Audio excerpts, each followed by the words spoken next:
The bounty notice had been pinned to the wall of Hector Grady's saloon in Dodge City for 3 days before Andrew Blackwell finally pulled it down, folded it twice without reading the name a second time, and tucked it into the breast pocket of his canvas duster. Because $150 was $150, and a man with a horse that needed new shoes and a stomach that hadn't seen a proper meal in 4 days did not have the luxury of asking many questions. It was the spring of 1878, and the Kansas plains were still cold enough in the early mornings to turn a man's breath to vapor, the tall grass bending flat under winds that came down from the north like something personal and mean. Andrew had ridden into Dodge City the previous Tuesday with nothing but a Winchester repeating rifle, a Colt single-action Army revolver, a bedroll that had seen better decades, and the particular kind of quiet desperation that a man wears when pride has finally lost its argument with hunger. He was 28 years old, broad through the shoulders, with dark hair that curled slightly at the collar of his shirt, and eyes the color of creek water after a heavy rain, green at first glance, gray at second, something between the two when the light was honest. He had been a cattle driver, a ranch hand, a railroad surveyor's assistant, and for 2 years, a deputy sheriff in a small Texas county that no longer existed in any meaningful way after a fever swept through it in the summer of 1876. Since then he had drifted north, taking work where it appeared and moving on when it didn't. The man who had posted the notice was named Gerald Whitmore. Andrew met him in the back corner of the saloon on a Wednesday evening, the kind of man who wore his money in the quality of his coat and the coldness of his eyes. Whitmore was somewhere past 50, with a jaw like a plank of oak and gray side whiskers that had been trimmed by someone who charged too much for the service. He sat with a glass of bourbon he hadn't touched and a manner that suggested he spent most of his time being obeyed. "You're the tracker," Whitmore said. It was not a question. "I track things," Andrew said, settling into the chair across from him. "What is it you're looking for?" Whitmore pushed a photograph across the table. It was a daguerreotype, the kind that cost real money and came out of a proper studio somewhere with gaslight and a velvet backdrop. The woman in it was young, perhaps 22 or 23, sitting very straight in a wooden chair with her hands folded in her lap. She had dark hair pinned up in the fashion of the day, a straight nose, and an expression that was working hard to be composed but wasn't quite managing it. Something in her eyes, even in the flat gray tones of the photograph, looked like a person standing at the edge of something they had already decided to jump from. "Her name is Alma Crawford," Whitmore said. "She is my late brother's wife, widowed in January. The estate has matters that require her presence, legal matters, and she has gone and taken herself off somewhere without leaving word." Andrew looked at the photograph a moment longer than was strictly professional. "And you need her found. I need her returned. There are documents to sign. Inheritance matters. My brother left certain properties in both their names and the situation requires resolution. How far did she get? Best information puts her southwest. New Mexico territory, maybe Texas. She had perhaps $40 when she left and a horse that didn't belong to her." Whitmore's voice carried something Andrew didn't entirely like, a precision, a trimness to the account, as though it had been rehearsed for an audience that might ask follow-up questions. "She's a widow, Mr. Whitmore. Widows aren't generally considered fugitives." "No one said anything about fugitives. I said there are legal matters. She is needed. I am willing to pay $150 for someone to locate her and escort her back to Wichita." Whitmore folded his hands on the table. "Are you that someone or aren't you?" Andrew thought about his horse's shoes. He thought about the 4 days of empty stomach. He thought about the bedroll that had developed a hole through which the Kansas wind inserted itself nightly like an uninvited roommate. "I am," he said. He rode out on Thursday morning before the sun had properly organized itself above the horizon. He had the daguerreotype, a name and directions southwest. He had provisions for 2 weeks dried beef, hardtack, coffee, and a small wheel of hard cheese from the general store that he'd charged against the advance Whitmore had provided. He had his horse, a roan gelding named Cassius, who had an unfortunate opinion of rivers but was otherwise steady and sensible. And he had a feeling that had started somewhere between seeing the photograph and hearing Whitmore describe a widow's legal obligations with the warmth of a man describing livestock.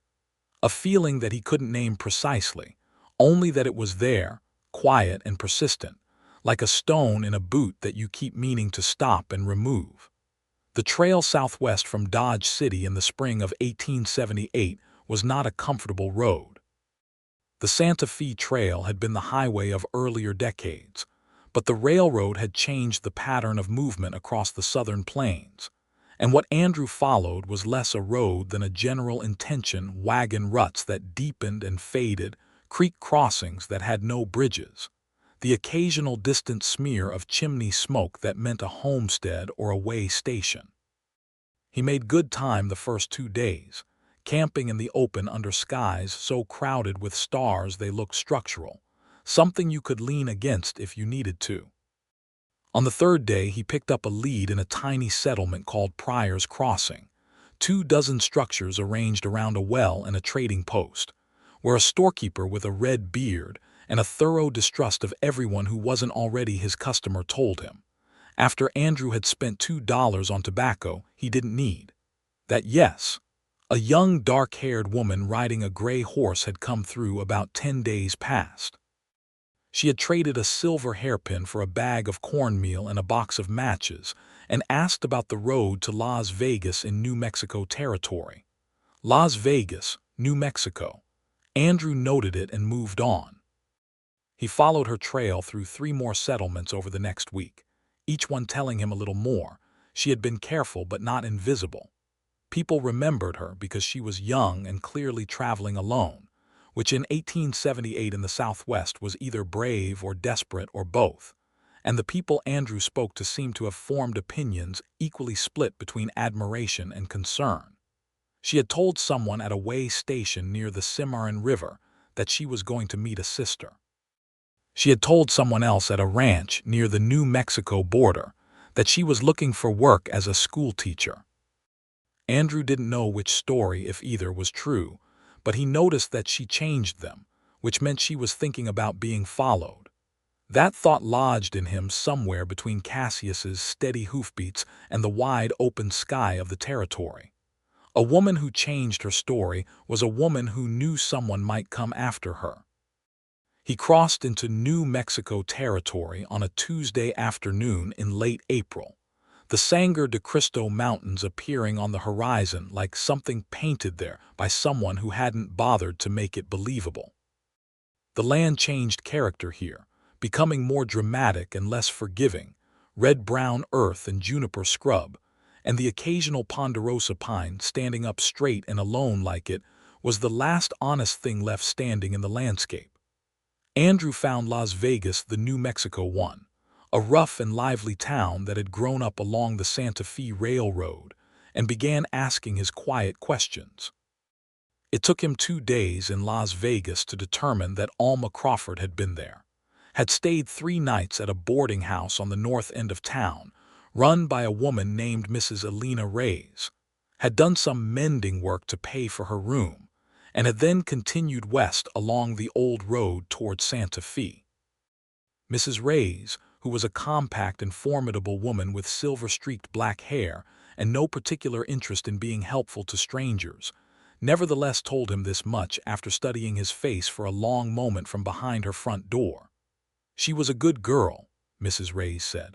Quiet, careful. She helped me with my garden one morning without being asked. She looked at Andrew with something that was not quite suspicion and not quite warning but contained elements of both. You are looking for her because someone sent you. That's the nature of my work, ma'am, Andrew said. Whose nature, not hers? Mrs. Reyes closed the door partway. She told me she was going somewhere no one would think to look for her. I think you should decide what kind of man you are before you find her. He thought about that all the way through Las Vegas and out the other side, riding west on a road that wound through a landscape of extraordinary and indifferent beauty. He thought about what kind of man he was. He thought about what Whitmore's eyes had looked like when he described a widow's legal obligations. Cool and exacting, the eyes of a man keeping an account. He thought about the photograph and the woman in it who was working hard to appear composed. He thought about changed stories and careful movement, and a silver hairpin traded for cornmeal and matches, the currency of someone building distance, not someone who had simply forgotten to attend to paperwork. The road to Santa Fe took 3 days. Andrew arrived on a Friday evening when the light was going orange, and the old adobe buildings of the city were soaking it up and giving it back richer. Santa Fe was the oldest city in the territory, a place that felt layered with time in a way that Dodge City never had. Spanish colonial churches, Pueblo architecture, the busy plaza that had been the end of the trail for traders and settlers for generations. It smelled of piñon smoke and horse, and something floral he couldn't identify. He found a livery for Cassius and a room for himself, and spent Saturday morning in the methodical work of asking questions. A widow had traded her ring, not her wedding ring, a smaller one, maybe silver, for a week's room and a meal. She had worked 2 days at a laundry on the south side of the plaza. She had then, according to a young man at the livery who had sold her a better saddle for the gray horse in exchange for what remained of her cash, ridden out heading south. The young man, who was perhaps 19 and had clearly been smitten with her in the helpless, uncomplicated way of 19-year-olds, said she had asked about a town called Silo Rojo. Silo Rojo. Andrew asked around the plaza and found that it was a small settlement about 40 miles south, on the Rio Grande near the confluence with a smaller tributary, the kind of place that existed on no official map, but that everyone in the territory seemed to know about. A community of mixed settlers, Mexican families who had been there before the Treaty of Guadalupe Hidalgo made them American without their asking, freed black families who had come west after the war, a few Anglo homesteaders, and the general self-selecting community of people who wanted to exist at a slight remove from whatever the prevailing authorities were doing. He rode out on Sunday morning. The trail south was through high desert country that was fully itself in late April, the air clear and thin and smelling of sage, the mountains still snow-capped in the distance, the sky an unqualified blue that seemed to go on in all directions including down. Andrew rode without hurrying, because something had changed in him over the past week and a half of following this trail, and he needed the space of the landscape to understand what it was. He was not eager to find her. That realization arrived with the quiet certainty of something that had been true for longer than he'd admitted. He had ridden out of Dodge City thinking about $150. He had followed a trail across 2 states thinking about $150. But somewhere in the middle of that following, in the pieced-together portrait of a woman who traded jewelry for cornmeal and helped a stranger with her garden without being asked, and told different stories to different people, but was consistently described as quiet and careful and good, somewhere in the middle of that, the $150 had become less interesting, and Alma Crawford had become more interesting. And Andrew Blackwell was honest enough with himself to recognize that this was a problem. He arrived at Silo Rojo on a Monday afternoon, and it was everything the descriptions had suggested, a small cluster of adobe and rough timber buildings along a creek that fed eventually toward the Rio Grande, surrounded by fields in various stages of spring preparation, chickens underfoot, a few goats, the smell of someone's cook fire, and the distant sound of hammering from a new structure going up at the edge of the settlement. Children ran barefoot between the buildings. A very old man sat in front of a wall in the sunlight with his eyes closed, and his face turned up to the warmth with the contentment of someone who had given up on urgency. Andrew stopped at the first building that seemed public, a low adobe structure with a wooden counter along one wall and shelves of dry goods and a smell of coffee, and spoke to the man behind the counter, who regarded him with the comfortable wariness of a community that was used to measuring strangers. "I'm looking for a woman named Alma Crawford," Andrew said. "Dark hair, riding a gray horse." The man behind the counter was somewhere past 40, with black hair going silver and a face that had been shaped by decades of desert sun and wind. He said nothing immediately, which was itself a kind of answer. "She's not in trouble," Andrew said, and then stopped because he wasn't entirely certain that was true. "What are you to her?" the man asked. Andrew opened his mouth to say the practiced thing that he was an associate, that he had been asked to locate her on behalf of her family. The words were there ready. He had said versions of them in 5 different towns over 2 weeks. But standing in this small room that smelled of coffee and honest labor, with the sound of children playing outside and the old man sunning himself in the peace of a Monday afternoon, those words sat on his tongue and refused to move. "I was hired to find her," he said instead, because that was at least true, "and bring her back to Wichita, but I'm starting to wonder if that's what I ought to do." The man behind the counter looked at him for a long time. Then he said, "Her name is Marta here. She has been here 3 weeks. She is working for Miguel Vasquez, who has the largest farm in the settlement. She teaches his children their letters in the afternoon." He paused. "She is not hiding like someone who ran from her own fault. She is hiding like someone who is afraid." "I know," Andrew said. "Then you should figure out what you are before you talk to her," the man said, which was almost exactly what Mrs. Reyes had said 300 miles north, and the repetition of it sat in Andrew's chest like a bell being rung. He found lodging that night with a family who took in travelers in exchange for labor. He spent 2 hours splitting firewood, which was honest and straightforward and required no conversation, and then ate a quiet meal of beans and tortillas, and lay on a cot in a room that smelled of dried chilies and thought about everything. He thought about Whitmore's eyes. He thought about $150. He thought about what Mrs. Reyes had said and what the man at the store had said. He thought about a woman who had clearly planned her departure carefully, who had sold her jewelry and changed her story and ridden 300 miles into the territory to find a quiet place where she could teach children their letters and work for her keep in peace. He thought, what does a widow need to be escorted back against her will to sign legal documents? He thought, what kind of man was Gerald Whitmore really, and what kind of marriage had his brother had? By the time the cot's discomfort finally tipped him into sleep, somewhere past midnight with the creek making its steady, quiet sound outside the open window, Andrew Blackwell had made a decision that he would not have predicted when he folded that bounty notice and put it in his pocket in Dodge City 3 weeks ago.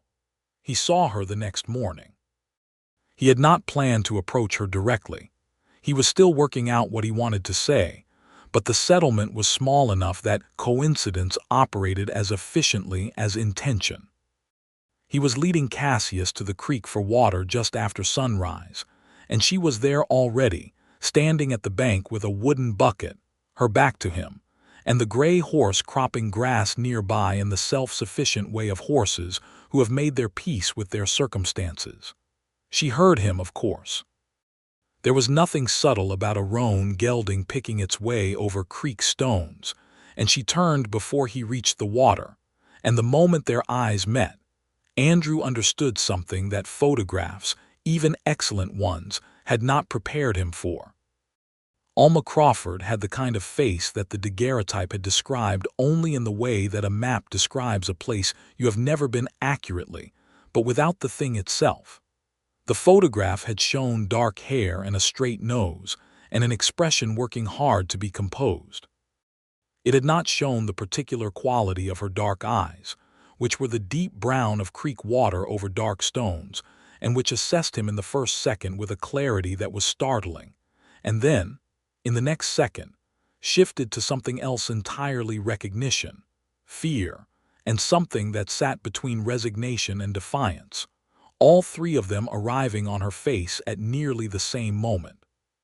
She straightened up from the bucket and lifted her chin. She was wearing a practical dark blue dress with the sleeves rolled to the elbow, and her dark hair was braided and pinned back simply. And she looked, standing there by the creek in the early morning light with the mountains in the distance, absolutely nothing like a woman who needed to be managed. "You are from Whitmore," she said. It was not a question any more than Whitmore's greeting had been, but it had a different character. His had been the certainty of a man accustomed to being obeyed. Hers had the resigned recognition of someone who has been expecting something bad and is not surprised to see it arrive. "I was," Andrew said. "I'm not sure I still am." That landed on her face with visible surprise, which she smoothed quickly back to caution. "What does that mean?" He stopped walking toward her. He was perhaps 15 feet away, which felt like a reasonable distance for a conversation that had not yet established what it was going to be. "It means I was hired to find you and bring you back to Wichita. I found you. I'm still working on the second part." "You found me 3 weeks earlier than I hoped," she said. There was something in her voice, not quite anger, not quite despair, but a quality like someone who has been running a long time and feels the distance closing behind them. "You moved carefully," he said. "Changed your story, took back roads, you made it harder than most." Not hard enough, apparently. She looked past him toward the settlement as though calculating something, and Andrew understood she was thinking about whether to run again. "Mrs. Reyes sends her regards," he said, because it was the only thing he could think of that was both true and might indicate something about his intentions. Alma's eyes came back to him quickly. "You talked to Alina. She told me you helped with her garden without being asked." Something in Alma's face shifted, a small and private thing like a window opening slightly. "Alina is a good woman. She told me to decide what kind of man I am before I found you." Andrew looked at her directly. "I have been thinking about that for 300 miles. I would like to tell you what I decided if you'll give me the chance." She studied him for a long moment. The creek moved past them with its steady, indifferent sound. The gray horse lifted its head and regarded Andrew with the mild suspicion that horses reserve for new arrivals, then went back to the grass. Overhead, a hawk turned a long, slow circle in the early morning air. "You could just take me," Alma said. "That is what you were paid to do." "Yes," Andrew agreed. "I could. But you are saying you won't." "I am saying I want to hear your story first, and then I will make my decision. But I want you to know that I am already leaning considerably in a direction that is going to cost me $150.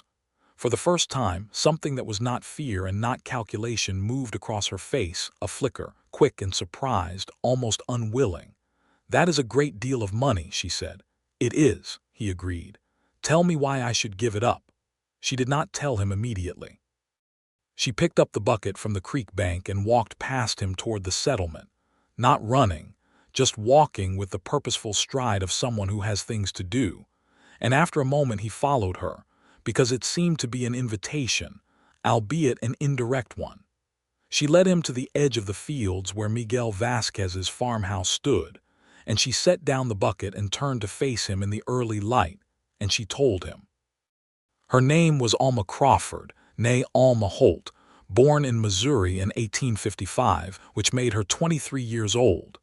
She had married James Whitmore, Gerald's younger brother, in 1875 when she was 20. It had not been a happy marriage. James Whitmore had been a man of appetites and tempers, and Alma had learned within the first year that the life she had agreed to and the life she was living were two very different things. She had stayed because leaving a husband in 1878 was its own particular kind of disaster for a woman with no family money and no established means of support. She had stayed, and she had learned to be quiet, and she had learned to manage. And then in January of 1878, James Whitmore had died of a heart event while at dinner in his own dining room, and Alma had been simultaneously the most relieved and the most frightened she had ever been. Frightened because Gerald Whitmore had appeared at the house within 48 hours of his brother's death and had made clear to Alma, with the particular cold precision she had heard described in the saloon in Dodge City, that there were matters of the estate to discuss. The Whitmore estate was considerable. James had left half of it, the house, the livestock, a parcel of land outside Wichita, in both their names, which meant Alma had a legal claim to a significant portion of it. Gerald wanted her to sign that claim away. He had presented this as a straightforward family matter. He had also, when she had asked for time to consider, made clear in the indirect but thoroughly comprehensible language of powerful men that her time for consideration was not indefinite, and that her options were limited in ways she should think carefully about. She had thought carefully about them. She had spent 3 weeks thinking carefully while Gerald Whitmore arranged visits from lawyers who explained, with great professional sympathy, why relinquishing her claim was the sensible and correct thing to do. And then one night in February she had packed what she could carry, taken a horse from the stable that she intended as partial payment for what she was owed and good sense suggested she would never receive, and she had ridden out of Wichita before the sun came up. Andrew listened to all of this without interruption. He stood in the field in the morning light, and the mountains were very clear on the horizon, and the children of the settlement were beginning to appear in doorways and windows, starting their day with the unconcerned energy of children who have not yet learned to worry about things. And he listened to Alma Crawford tell him the story that Gerald Whitmore had edited very carefully when presenting Andrew with his assignment. When she finished, the quiet between them had a different quality than it had started with.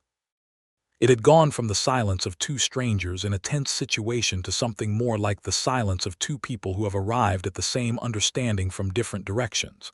"He told me it was legal matters," Andrew said. "Inheritance matters." "It is legal matters," Alma said, and there was a dry quality to her voice that was not quite bitterness and not quite humor. "He wants me to sign papers. He simply did not tell you that I do not want to sign them." "No," Andrew agreed. "He did not tell me that.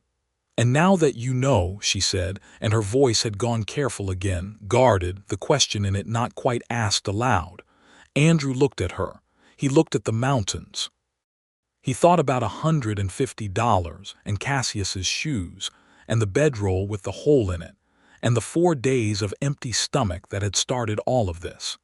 He thought about Gerald Whitmore's cold eyes and trimmed side whiskers and the bourbon he hadn't touched. He thought about Mrs. Ray's saying she was a good girl. He thought about the photograph, and the woman in the photograph who was working hard to be composed, and whether he had understood even then, somewhere below the practical thinking, that she was someone worth finding for reasons that had nothing to do with the money. "Now that I know," Andrew said, "I am going to need to write a letter." He spent that evening at the table in the family's house, using their ink and paper, which they gave him without ceremony, as though this was a normal thing that guests did, writing a letter to Gerald Whitmore in Wichita. He was not a man given to elaborate prose, but he was careful and direct, and the letter said, essentially, that Andrew Blackwell had located the woman in question, that he had spoken with her, that he had come to understand the nature of the situation considerably more clearly than it had been presented to him in the saloon in Dodge City, and that he would not be escorting Mrs. Crawford anywhere she did not wish to go. It further said that the advance payment of $30 would be returned by post at the earliest opportunity, and that if Gerald Whitmore had any further questions about this decision, he was welcome to come to New Mexico territory and discuss them in person, which Andrew suspected Whitmore would not bother to do, because men like Gerald Whitmore sent other men to do their difficult work and rarely went themselves. He addressed it to the saloon in Dodge City, where Whitmore had said he could be reached for correspondence, sealed it, and set it aside to post from the nearest town large enough to have a postal service, which meant Santa Fe, which meant a 2-day ride. He went to find Alma. She was sitting outside the Vasquez house in the evening cool, mending something by the last light, the needle moving with the quick economy of someone who has spent a great deal of time doing practical things. She heard him coming and looked up, and in her face he could see that she had been waiting not with confidence, but with the suspended alertness of someone who has not yet heard the verdict. He sat down on the ground across from her, which was not the most dignified position he had ever occupied but seemed honest, and he showed her the letter. She read it twice. He watched her face while she did watch the careful containment of it, the effort to stay neutral, and then watched that effort fail in the small ways that faces fail when they are told something unexpected and true. Her eyes went bright at the corners. She finished reading and folded the letter and handed it back to him and looked at the mountains for a moment and breathed out. "You are giving up $150, she said. "I have done more foolish things for less reason," he said. "What reason?" she asked, and her voice was very quiet, the question underneath the question clear between them like the sound of the creek. He could have answered any number of ways. He could have given her the honorable man's answer about justice and wrong, which would have been true. He could have given her the practical man's answer about finding himself on the wrong side of a situation he hadn't been given the full picture of, which would also have been true. Instead, he told her the truth that was underneath both of those truths, the one that had been forming itself out of 300 miles of following a trail and the pieced-together portrait of a woman who helped strangers with their gardens without being asked. "Because you are worth more than $150, he said, "and because whoever finds you ought to want to stay found." The silence after that was the kind that fills itself up, warm and startled and slowly becoming something else. She did not respond to that directly. She was too careful for that, too much in the habit of not taking things for granted. But something in the set of her shoulders changed. Something loosened and rearranged itself into a shape that had less of the fugitive and more of the person. She went back to her mending, and Andrew sat on the ground and watched the last light leave the sky, and neither of them said anything more for a while, and it was not an uncomfortable silence. In the days that followed, Andrew did not leave. He had told himself, riding the 2 days to Santa Fe to post the letter, that he would return to Silo Rojo only to collect his horse properly and say his goodbyes, that having sent back the money and made his position clear, his role in the matter was concluded, and he should move on to whatever came next. He had told himself this through the whole ride north, and through the posting of the letter, and through a night at a Santa Fe hotel with actual sheets on the bed, which he had not experienced in over a month. He had told himself this with declining conviction on the ride back south, and had stopped telling himself anything at all when he arrived in the settlement on the 3rd day. And Alma Crawford was in the yard teaching 2 dark-haired children to write their letters in the dust with a stick, her voice patient and precise. And one of the children looked up and saw Andrew coming and shouted his arrival, and Alma looked up too. And the expression on her face when she saw him had something in it that he was going to think about for a very long time. He stayed. He spoke to Miguel Vasquez, who was a thoughtful man in his 40s with large hands and a careful way of speaking, and asked if there was work to be had in the settlement. There was always work in a farming community in the spring. Andrew was useful with a hammer, useful with animals, useful with the kind of mechanical thinking required to fix the things that broke down in daily life. And within a week, he had become a part of the settlement's working rhythm in the way that capable people do when a community is small enough to absorb them. He helped build the new structure that had been going up at the edge of town when he arrived. It turned out to be a small schoolroom, which made him smile when he learned it. He and Alma talked. They talked in the evenings, which in the settlement were communal occasions, the various families sharing meals in rotation, the old man who sunned himself by the wall turning out to be named Señor Castellano, and to have opinions about everything that were delivered with the tranquil authority of someone who had outlasted most of the things he'd once worried about. They talked while working. Andrew learned that Alma had opinions about horses that were considerably better informed than most people's, since she had grown up on a Missouri farm before moving to Wichita, and they had long conversations over the care of the gray horse, which she had named Pepper, and Cassius, who had developed a cautious friendship with Pepper in the way that horses sometimes do when they are the only representatives of their species in an otherwise goat-dominated pasture. They talked about where they had come from. Alma had grown up as the oldest of 5 children on a farm outside Hannibal, Missouri, where her father had been a schoolteacher turned farmer, and her mother had been the kind of woman who read everything she could find and passed the habit on like an inheritance. She had wanted to teach, had been good at school, had fully intended to have a different life than the one she'd had, and then her father had died when she was 19, and the farm had needed to be sold, and her mother had been taken by a cousin in St. Louis, and Alma had been introduced to James Whitmore at a dinner party in Kansas City and had made the decision that a great many practical young women of the era made when their options had been reduced to almost nothing. "I do not regret leaving him," she said one evening, matter-of-factly, the way she said most things. "I only regret that it took me so long." "You couldn't have left sooner," Andrew said. "Not without what I have now," she agreed. "Nothing, no money, no property." She turned her cup of coffee in her hands. "Which is what Whitmore wanted to ensure I would keep." "You have pepper," Andrew said. She laughed then, a short, surprised sound, real and warm, and it was the first time he had heard her actually laugh, and it was nothing like what he would have expected from someone who had spent 3 weeks working hard to be composed. It was open and unguarded and briefly made her look not like a woman managing a difficult situation, but simply like a person delighted by the absurdity of things. "I have pepper," she agreed, "and a position teaching letters to children who draw them backwards, and a room the size of a wardrobe." "It sounds like a start," Andrew said. She looked at him sideways.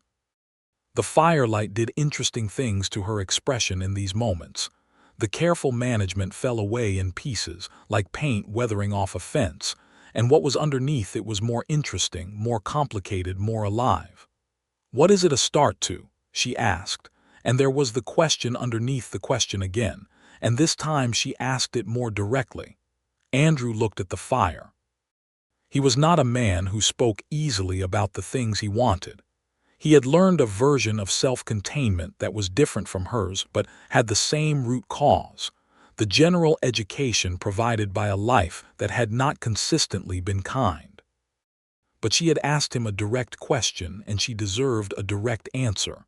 "I don't know yet," he said, "but I'm not in a hurry to find out anywhere else."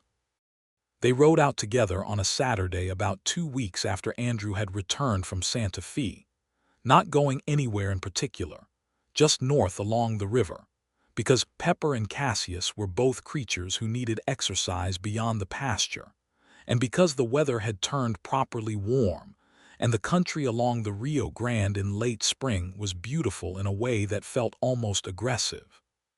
The cottonwoods fully leafed out along the banks, and the water running quick and clear from the snowmelt, and the sage in bloom, and the air carrying the smell of all of it.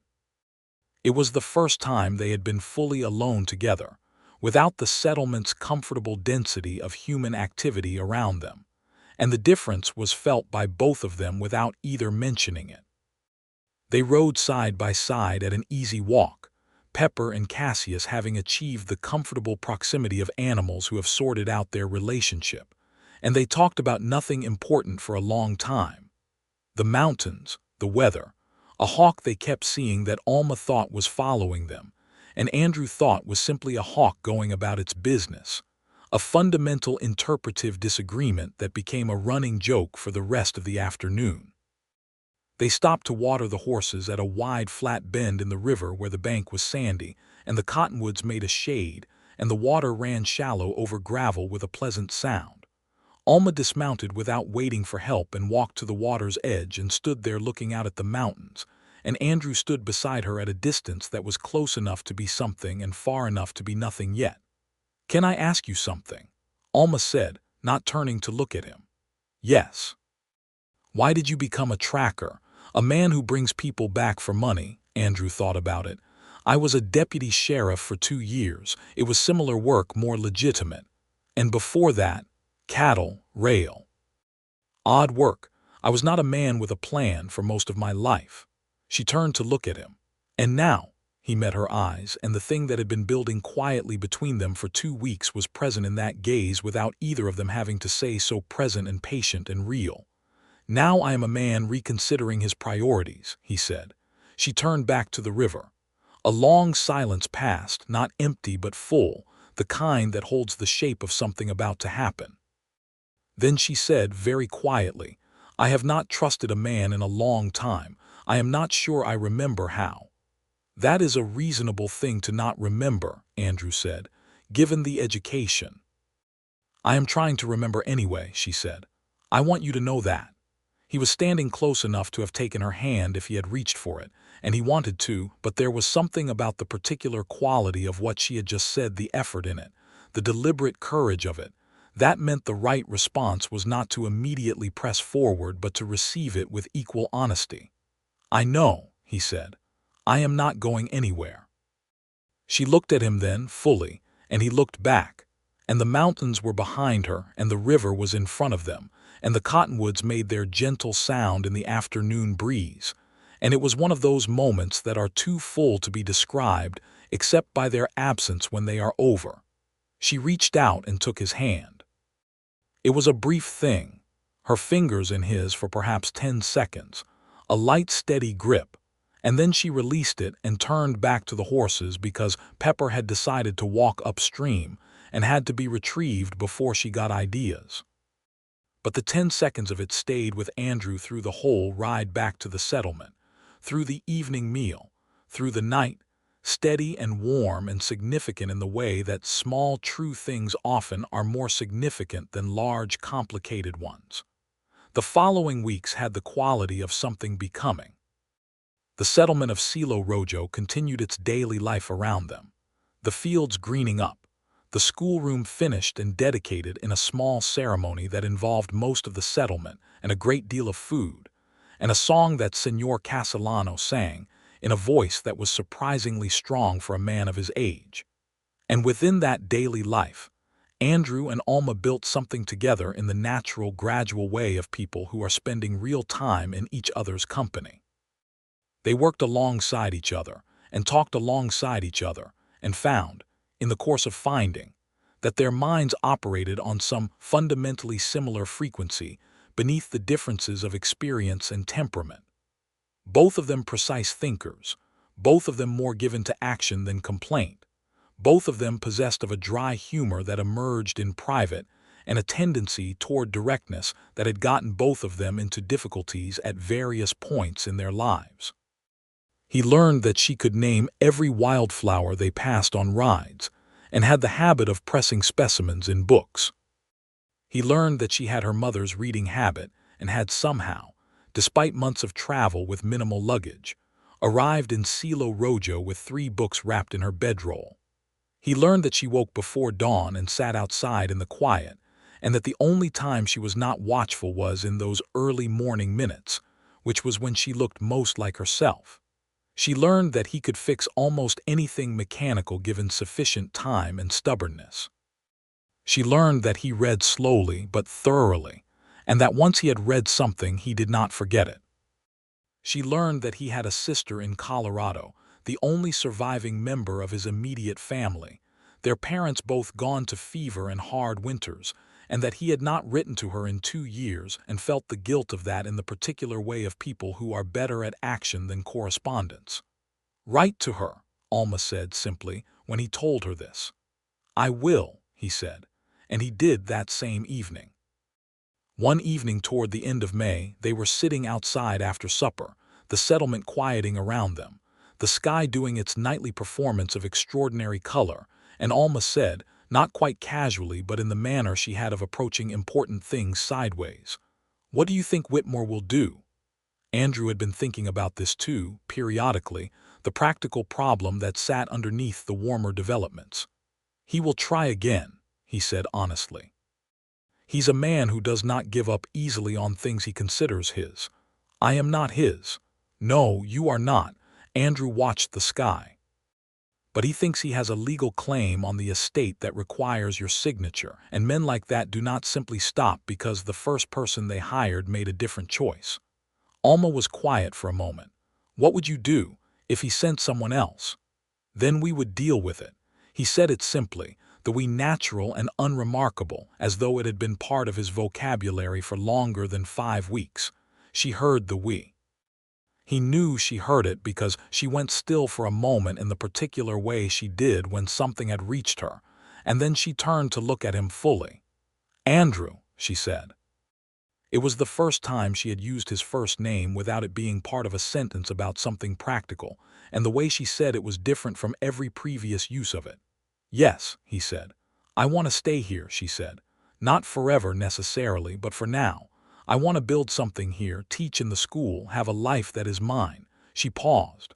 "I want to know if that is something you could want too." He had been thinking about this for 5 weeks. He had been thinking about it since the creek on the first morning, since the evening he wrote the letter, since the afternoon by the river when she took his hand for 10 seconds and then went to retrieve her horse. He had been thinking about it with the focused deliberation of a man who has learned that what he wants and what he thought he wanted are frequently different things, and who has decided that when they align, he should say so. "Yes," he said, "it is." The smile that moved across her face was not the controlled, careful expression of a woman managing a situation. It was something else, something that started at the corners of her eyes and moved outward, warm and real and unguarded. And Andrew Blackwell, who had grown up learning that the world was not reliably a good place to expect things from, felt something rearrange itself in his chest into a configuration that he recognized as the kind of thing you protect. He did not kiss her that night. That would come later, in its own time, about a week afterward, on a Tuesday evening after supper when they were walking back from looking at the new growth in the schoolroom garden. And she turned to say something, and he was already looking at her, and the distance between them was simply too small for the ordinary physics of the situation.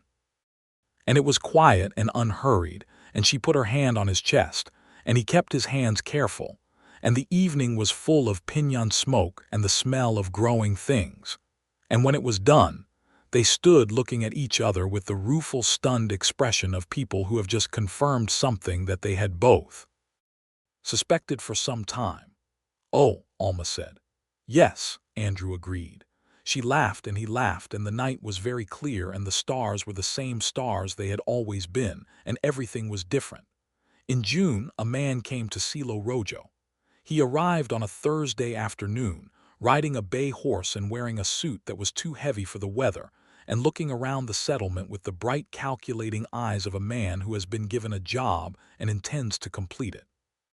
His name, they learned later, was Calvin Pruitt, and he was a Pinkerton agent out of the Kansas City office, which was a considerably different order of hired man than an independent tracker with a duster and a roan gelding. Andrew saw him arrive from where he was working on the schoolroom roof, repairing a section of timber that had developed a problem after the previous week's rain. He watched Calvin Pruitt ride through the settlement and stop at the store and ask his questions, and he understood what was happening and climbed down from the roof and went to find Alma. She was in the schoolroom with 2 of the Vasquez children, working on arithmetic with the focused patience she brought to everything. She looked up when he came in and read his face immediately. "He came," she said. "A Pinkerton," Andrew said. The Vasquez boy looked between them with the alert curiosity of a child who understands that the adults are talking about something important. Alma put down the chalk and told the boy to practice the problems until she came back, and she and Andrew went outside. "He will find me," she said. She was very composed, the kind of composure that costs something. "A Pinkerton is not the same as I know," Andrew said. "But listen. Whitmore wants your signature. The Pinkerton cannot force your signature. All Whitmore can do is bring you before a court in Kansas and argue his case, and you have a counter-argument that includes the documentation of his behavior, the pressure, the lawyers, the effective coercion." He looked at her. "You have a legal claim, Alma. You have as much right to that estate as he does, more, because you were the wife. He can send 100 Pinkertons and none of them change what the law says." She looked at him with an expression that was not quite skepticism and not quite hope, but something between them that was more realistic than either. The law in Kansas in 1878 does not often work in favor of women with no money and no lawyer. No, he agreed. But I know a lawyer, she blinked. You know a lawyer. My sister's husband, he is a lawyer in Denver, not Kansas, but he knows people who are, and more importantly, he owes me a great debt that I have never called in. Andrew met her eyes. I will write to him today, and tomorrow I will talk to Mr. Prout. Andrew, he is not taking you anywhere, Andrew said. It was simply stated without drama, and its simplicity was more convincing than any more emphatic declaration would have been. You are going nowhere you do not choose to go. That is final. She looked at him for a long moment. Her expression did something complex, cycling through several things quickly: practical assessment and emotion, and the old wariness and something newer that was learning, slowly and against its own experience, to believe what it was being told. Then she put her hand on his arm briefly, the way she sometimes did when words were insufficient and touch was more direct, and went back into the schoolroom. Andrew went to find Calvin Prout. He found him in the store, having an unsatisfying conversation with the man behind the counter, who was giving him the same comfortable wariness he gave all strangers. Prout was perhaps 35, spare and efficient-looking, with a brown mustache and the particular attentiveness of someone trained to observe. He noticed Andrew coming in with the quick professional assessment of a man used to sizing up situations, and he did not say anything immediately, which was its own kind of observation. Andrew bought a cup of coffee from the pot on the stove, a nicety, and turned to face Prout. You are looking for Alma Crawford, he said. Prout's eyes sharpened. You know where she is. I do, Andrew said. And I am telling you directly that she is here by choice, that she is not a fugitive, that she is a widow exercising her legal right to travel freely, and that I have engaged legal counsel in Denver on her behalf regarding the property matter in Wichita. Prout measured him carefully. Gerald Whitmore has a legal interest in bringing her before the court. He has a legal interest in having a court decide the matter, Andrew agreed. That is different from physically removing a woman against her will. If Whitmore wants to file suit in a Kansas court, Mrs. Crawford will have legal representation, and she will respond accordingly. But she is not going to Wichita as a package delivered by a hired man. A silence followed this, in which Prout appeared to be doing the same kind of calculation that Andrew had done weeks ago on a Kansas road, while thinking about what kind of man he was. Pinkerton agents were many things, not all of them admirable by the standards Andrew chose to apply, but they were generally men of some professional integrity and considerable practical intelligence. Whitmore told me she stole property, Prout said, and his voice had shifted slightly, the way voices do when the speaker is testing whether their own information holds up under different conditions. The horse, Andrew said. She took as partial compensation for services rendered over 3 years without fair payment, a claim that a court might find interesting. Prout looked at his hat, which he was holding in one hand. He looked at the man behind the counter who was watching all of this without expression. He looked at the door through which the settlement was going about its afternoon business in the sunlight. Then he looked back at Andrew and said, You were hired by Whitmore. I was. And you sent back his money. I did. Another silence. Why? Prout asked, and it was a genuine question, not a strategic one. Andrew considered it. Because the job was not what it was described as, he said. And because some things are worth more than $150. Prout turned his hat in his hands. After a moment he said, I will report back to the agency that Mrs. Crawford is in New Mexico territory and is engaged in legal proceedings regarding the estate. That is the accurate description of the situation. That is an accurate description, Andrew agreed. Prout nodded once, replaced his hat, and left the store. Andrew stood with his coffee and let out a slow breath. He wrote 2 letters that evening.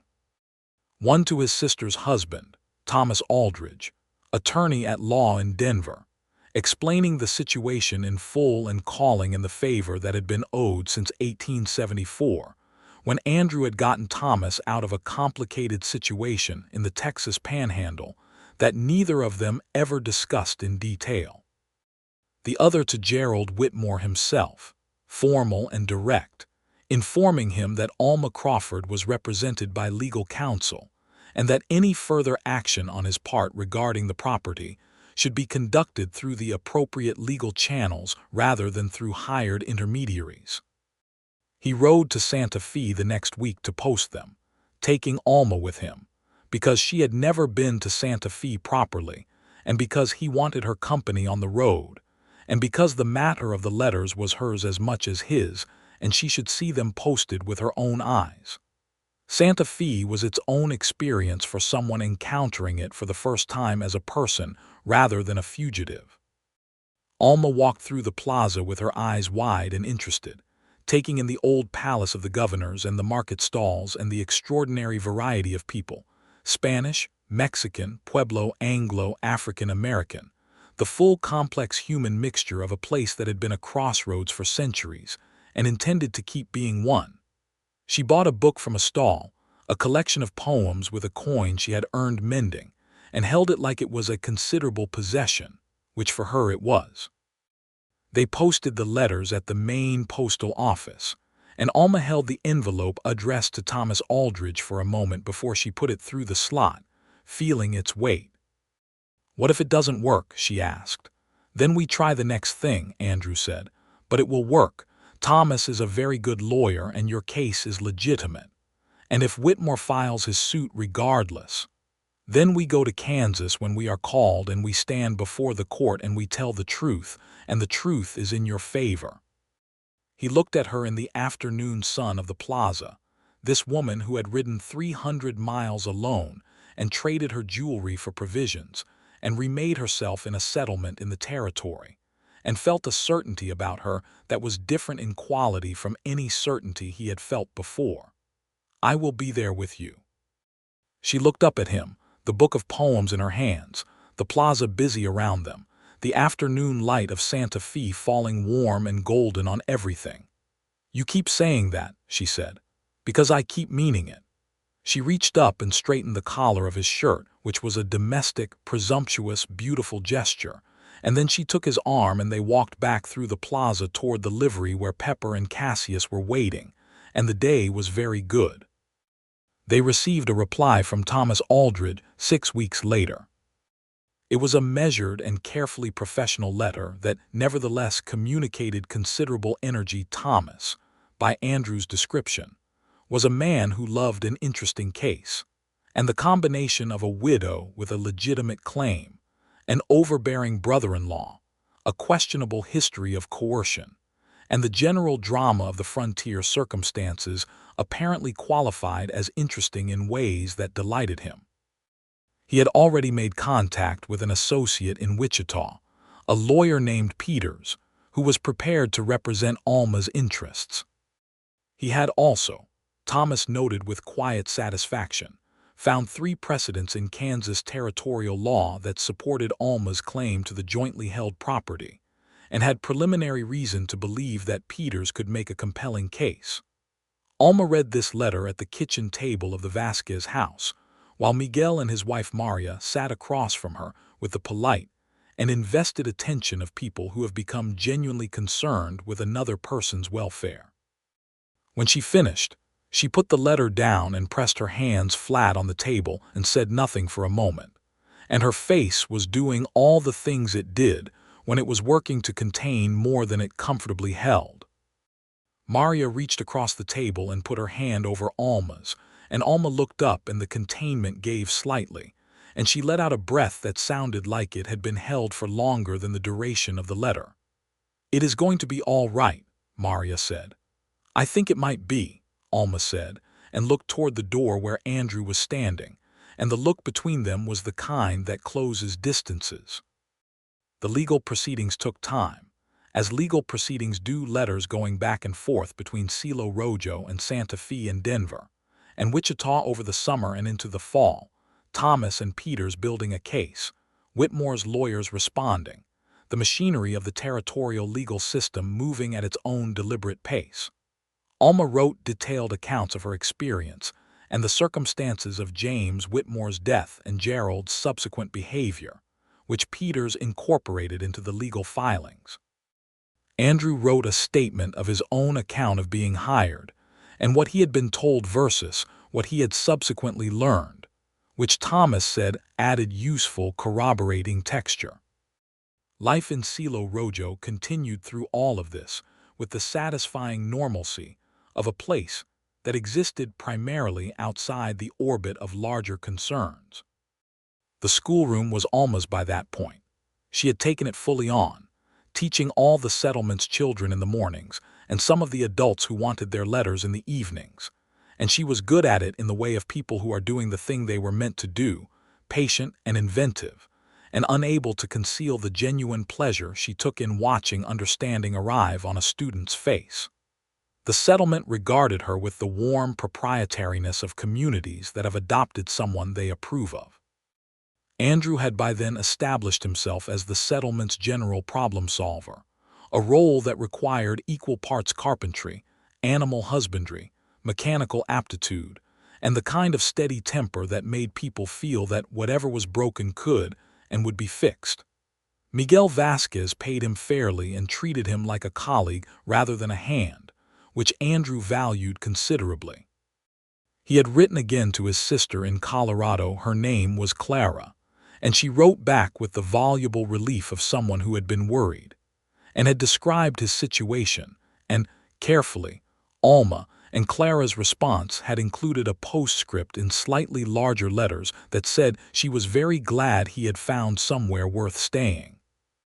He proposed to Alma in September, which was perhaps sooner than convention strictly required, but which Andrew had decided was the right thing to do, and which he consequently did with his characteristic directness. He did it in the evening after supper, walking back toward the settlement from the river where they had gone to watch the sun go down, a thing they had taken to doing with some regularity, because the sunsets in that part of New Mexico in the fall were genuinely unreasonable in their beauty, layered orange and rose and deep purple against the mountains. He stopped walking, and she stopped too, and he turned to face her in the fading light. "I want to ask you something," he said. She looked at him with the particular attention she gave him when she knew a conversation was about to be important, fully present, fully focused, the reading habit applied to people. "I want to marry you," he said. "Not because it makes practical sense, though I think it does. Not because it solves any of the legal questions, though it might help. Because you are the most capable and honest and interesting person I have met in the entirety of my life. And because the idea of you not being in it is something I find I cannot seriously entertain." He looked at her directly, the way he always did when he was saying something true. "You do not have to. Your life here is yours either way, and I have no interest in changing that. But I would like to be in it, officially and permanently, if you will have me." Alma Crawford stood in the last light of a New Mexico sunset and looked at him with the expression that he had come to read over months of careful attention, the outer layer which was thoughtful and measured, and the inner layer which was warm and unguarded and the realest thing about her. "You gave up $150 for me," she said. "I did. And you sent back the advance, $28.30. And you have been here for 5 months, and you have fixed everything that was broken and written to your sister, and dealt with the Pinkerton, and argued the law on my behalf, and never once suggested that you were owed anything for any of it." "You owe me nothing," he said firmly. "No," she agreed, "but I want to choose to give you something anyway." She stepped forward and took his face in her hands and looked at him from very close. "Yes," she said, "I will marry you." They were married in November of 1878 in the small adobe church at the edge of Silo Rojo, a building that smelled of candle smoke and old wood, and which held the entire population of the settlement, and then some, because word had spread in the way of small communities that take pleasure in occasions. The ceremony was performed by a circuit priest who came through the territory every 6 weeks, and who regarded the whole situation with the benign practicality of a man who had married people in all kinds of circumstances on the frontier. Alma wore her blue dress, which Maria Vasquez had embroidered at the collar and cuffs with small white flowers. Andrew wore the cleanest shirt he owned and his boots, which Señor Castellano had inspected and approved of that morning with the gravity of a man performing an important function. Miguel gave Alma away, which she had asked him to do because he had offered and because it seemed right. Clara Aldridge, Thomas's wife and Andrew's sister, had made the journey down from Denver with their 2 children specifically for the occasion, and she sat in the front row with the bright streaming eyes of someone who has been worried about a person for years and is relieved to see things going well for them. She and Alma had met the day before and had liked each other immediately with the quick, unhesitating recognition of women who value the same things.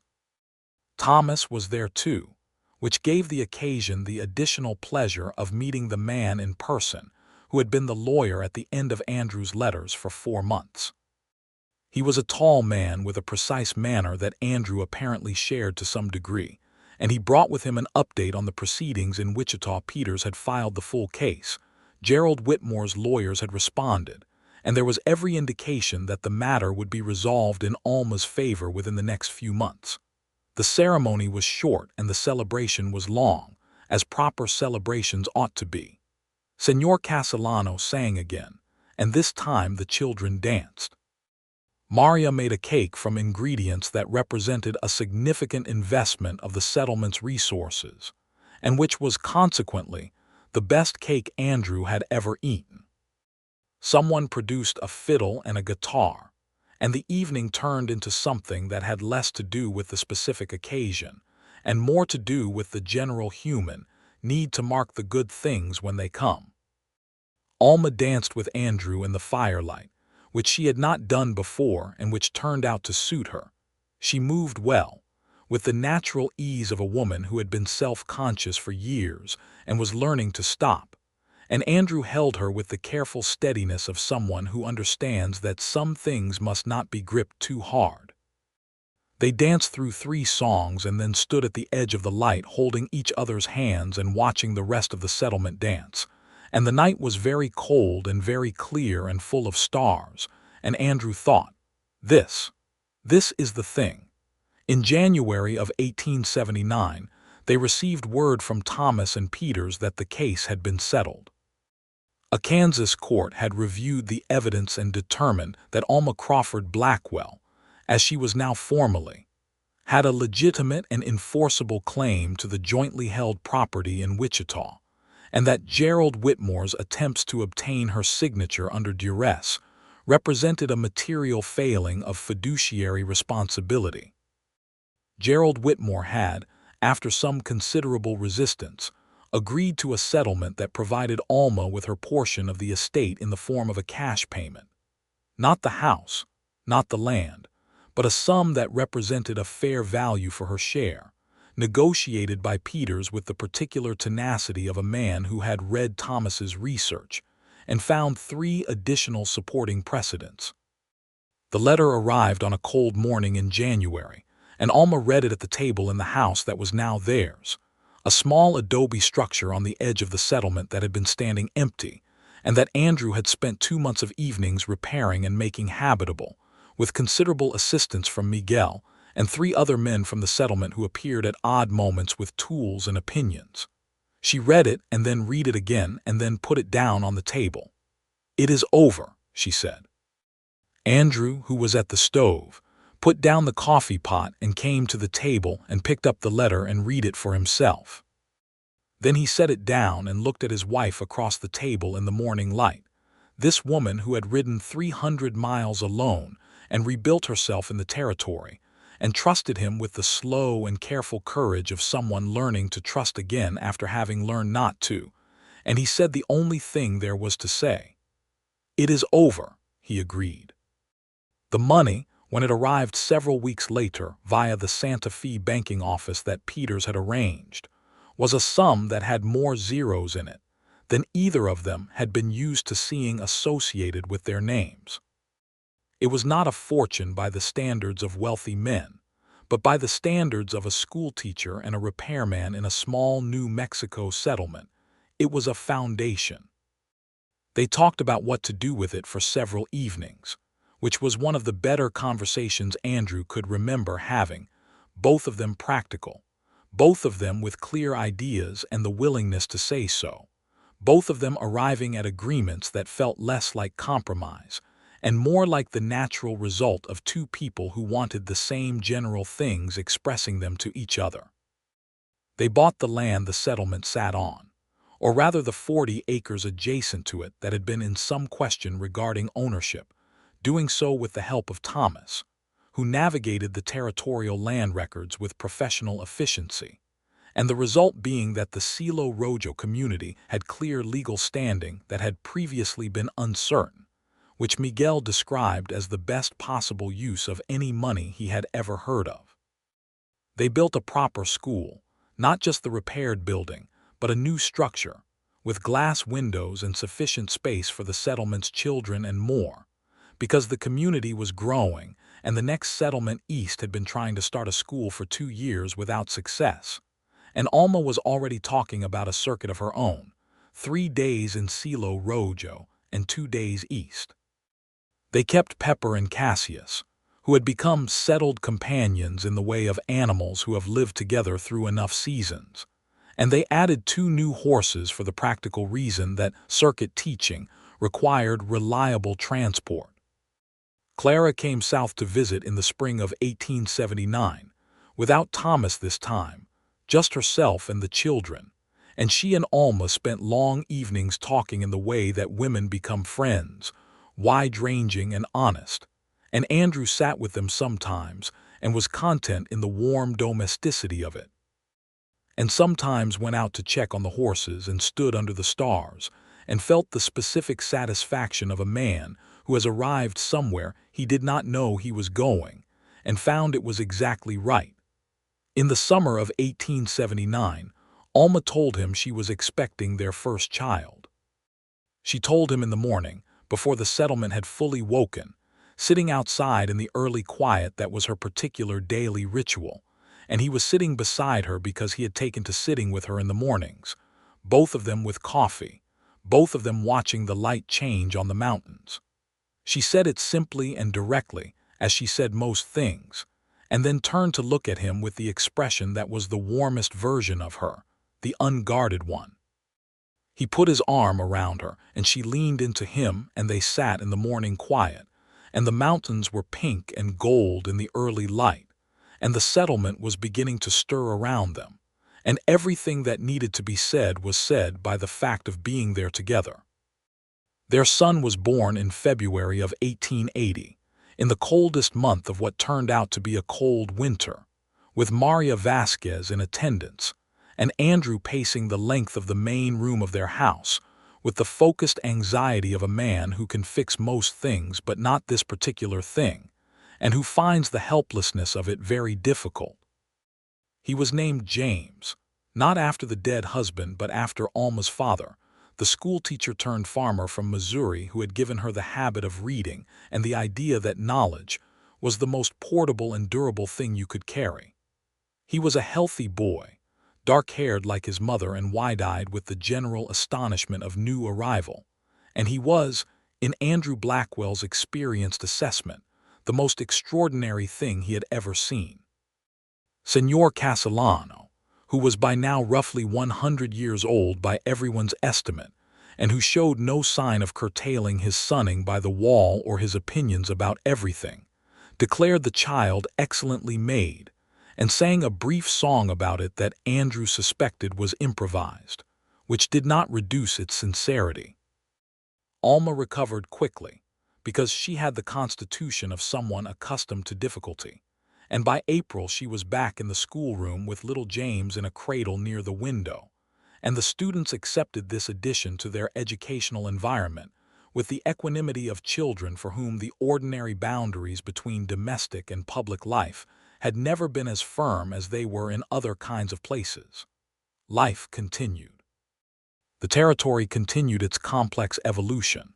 The legal status of land and people and rights in New Mexico in 1880 was still a landscape of contested ground, in the literal and figurative sense, and the settlement of Silo Rojo was not insulated from this, but it navigated it with the particular resources of a community that had always existed slightly outside the main current of official attention, and had developed a sophisticated understanding of how to protect itself.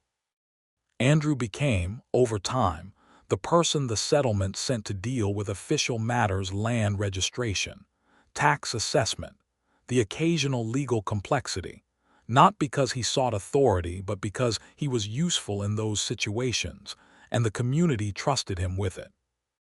He wrote to Thomas regularly, and Thomas remained a resource and a friend. The letters between Denver and Silo Rojo were a running conversation about law and land and family, and the particular ongoing project of making the frontier livable for people who were not its default beneficiaries, which was a project both men found worth their time. Gerald Whitmore never came to New Mexico territory. He made one final attempt through his lawyers to revisit the settlement terms, which Peters dealt with efficiently and without particular drama, and after that he ceased to be a presence in their lives, reduced to a cautionary story that Andrew sometimes told to clarify the importance of understanding the full picture before agreeing to a job.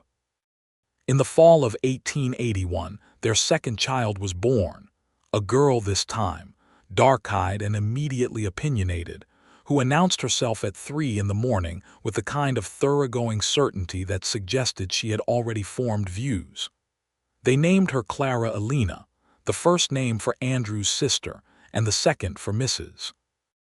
Reyes, who had told a man heading southwest with a bounty notice in his pocket to decide what kind of man he was before he found the woman he was looking for. Andrew wrote to Mrs. Reyes in Las Vegas to tell her about the name. Mrs. Reyes, who was a woman of few unnecessary words, wrote back a letter of exactly 2 sentences. "I am honored. I knew what you would decide when I saw your face." Andrew read this letter twice and showed it to Alma and said nothing, because there was nothing to add. In the years that followed, Silo Rojo continued to grow, and the school continued to expand, and Alma continued to teach with the undiminishing energy of someone who has found the work they were made for. She added a library to the school, a single shelf at first, then 2, then a whole wall assembled book by book from trading posts and postal purchases and donations from people who had heard about the school in the territory and wanted to contribute. She wrote a letter to the territorial superintendent of education in 1882 that was sufficiently direct and well documented to result in a small official stipend for the school, which she used to buy slates. Andrew built things. He built the addition to their house when James was old enough to need a room of his own. He built a second room onto the schoolhouse. He helped build the community's first proper well cover, and repaired the water wheel that Miguel had installed on the creek, and became the person that people from the neighboring settlements sent for when something needed fixing that required more than ordinary competence. He did not become a man of great means or wide reputation. He was a man of specific local significance, which he found considerably more satisfying than the alternatives. Clara and Thomas visited when they could, which was not as often as anyone liked, but often enough. Clara and Alma corresponded constantly, long detailed letters that arrived in thick envelopes and required substantial time to read and respond to. And Andrew suspected that many of the best ideas in either household had first appeared in this correspondence. Thomas handled 2 more pieces of legal business for the settlement over the years, both involving land registration matters that required someone who understood the laws in detail, and both times left with the satisfied expression of a man who has done work he considers genuinely useful. Señor Castellano finally died in the winter of 1882, in his sleep, in the room he had occupied for 30 years, having sunned himself by the wall the previous afternoon, and delivered his opinion on 3 separate matters before going inside for supper. His funeral was attended by the entire settlement and several people from neighboring communities who had known him or known of him, and there was a great deal of food and music, and the kind of mourning that also celebrates, which was the only kind he would have approved of.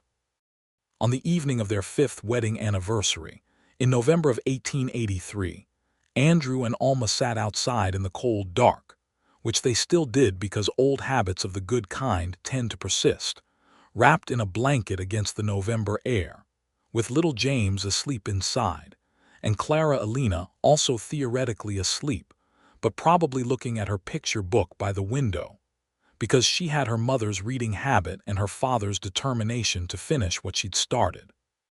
The mountains were white with early snow at their peaks, and the stars were exceptionally thorough, and the settlement was quiet around them in the particular way of a community that has made peace with winter. "Do you ever think about it?" Alma asked, "that first morning at the creek?" "All the time," Andrew said. He meant it. "I was certain you were going to tell me to pack my things." "I was considering it," he said honestly. "For about 40 seconds," she laughed, the real one, warm and unguarded. "What changed it?" "You," he said. "Your face, the way you lifted your chin." He looked out at the mountains. "You looked like a person who had made a decision and was going to stand by it regardless of consequences, and I found I had very little interest in being one of the consequences." She was quiet for a moment. "I was terrified," she said. "I know." "You were terrified and you lifted your chin anyway." He looked at her in the cold dark, this woman who was 5 years of mornings and evenings, who was teaching children to read and running a school, and raising 2 small people who were going to be interesting and difficult and good, who had made herself entirely out of her own materials in the face of sustained opposition, and had done it with grace. "That is your essential nature. I fell in love with it approximately 40 seconds after I saw it." She turned to look at him with the expression that was the most honest version of her, the one she showed him in the mornings before the day had fully assembled itself, and in the evenings when the children were asleep, and in the quiet moments between ordinary things. The one that was not managing or containing or carefully presenting, just herself, present and real and entirely sufficient. "I fell in love with a man who gave up $150, she said. "And got considerably more in return," he said. She leaned her head against his shoulder, and he pulled the blanket closer around them both, and they sat in the dark with the mountains white and the stars clear and the children sleeping inside and the settlement quiet around them. And it was the particular happiness that is not excitement or novelty but something steadier and deeper. The happiness of a life that is genuinely yours, built by your own hands and choices, shared with someone who sees you fully and chooses to stay. Inside, a small voice called for water. Clara Alina, predictably, had been awake.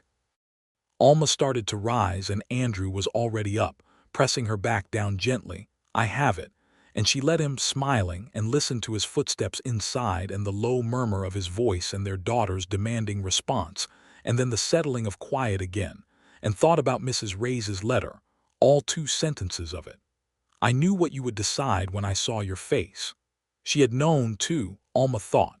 Not that morning at the creek when she lifted her chin against her fear. Not that first evening, when he showed her the letter he intended to send.